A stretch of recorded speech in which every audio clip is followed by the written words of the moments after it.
Page 45, exercise 1.5. The 1 is referencing the unit we're in. We're in unit 1, and the 5 represents which exercise. And I'm starting on this exercise, even though there was stuff in front of it, because this is the first place where we're really getting into reading music.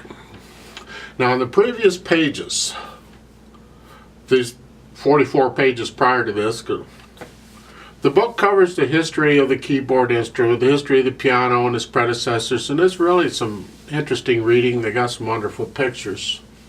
Have fun with it. It doesn't hurt to know where pianos came from, how they evolved. Not part of what this channel is about, so I'm going to skip all that. You can read that on your own. Now, also in Unit 1, they're throwing all this how to read music at you.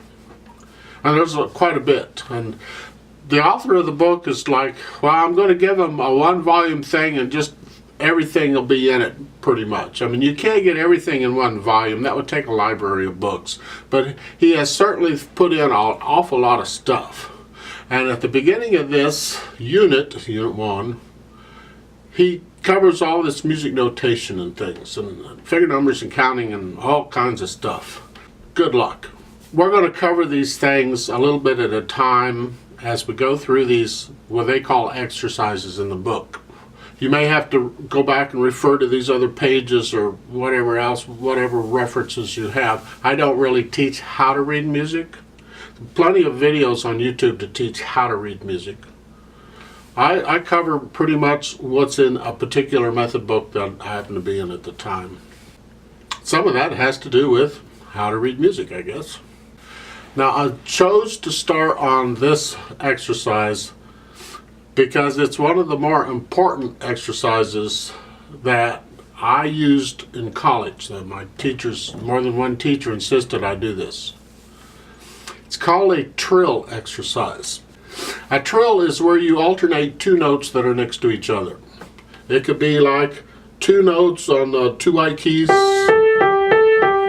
or it could be 2 black keys, or it could be a black and white or a white and black. Doesn't matter. They're next to each other, pretty much. That's a trill. And an exercise for that is to get the fingers accustomed to making these motions back and forth with all the different fingers.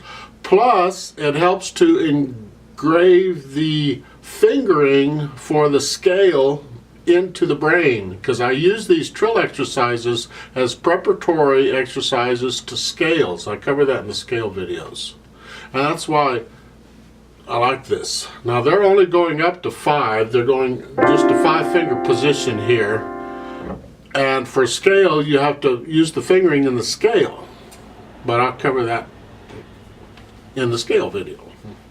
So this kind of a exercise is something you can do from now on.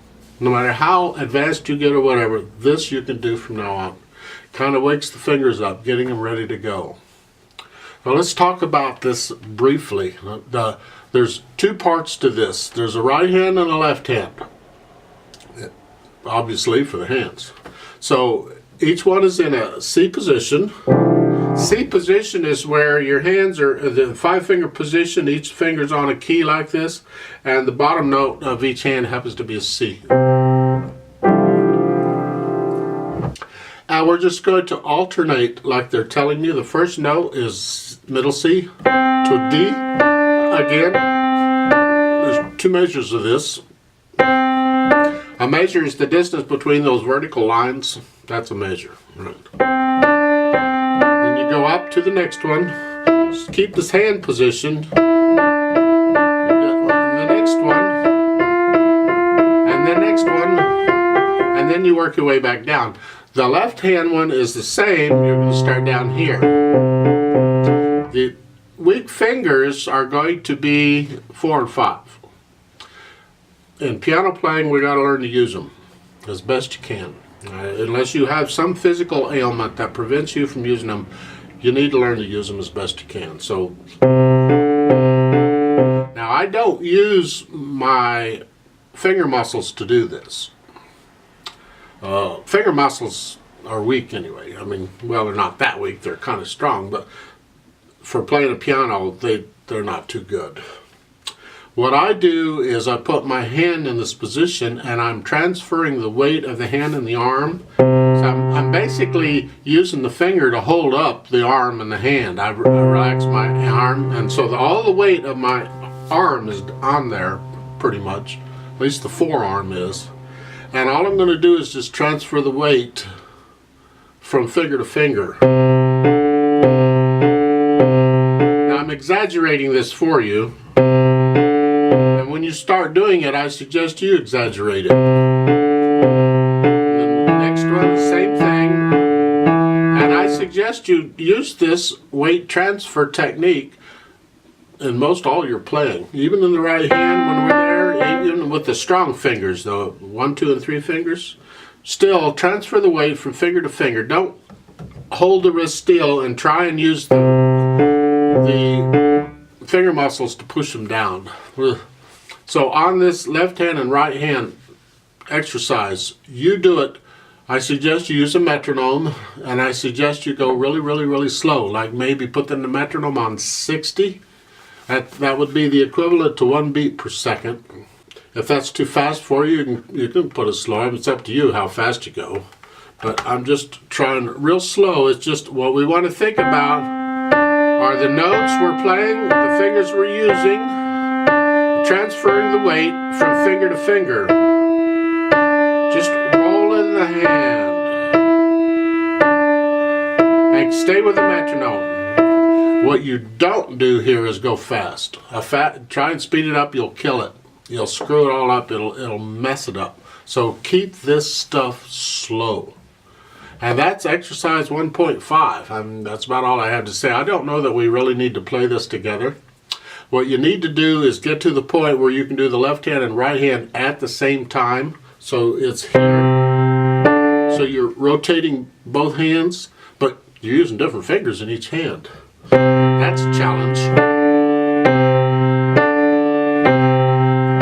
Just take your time.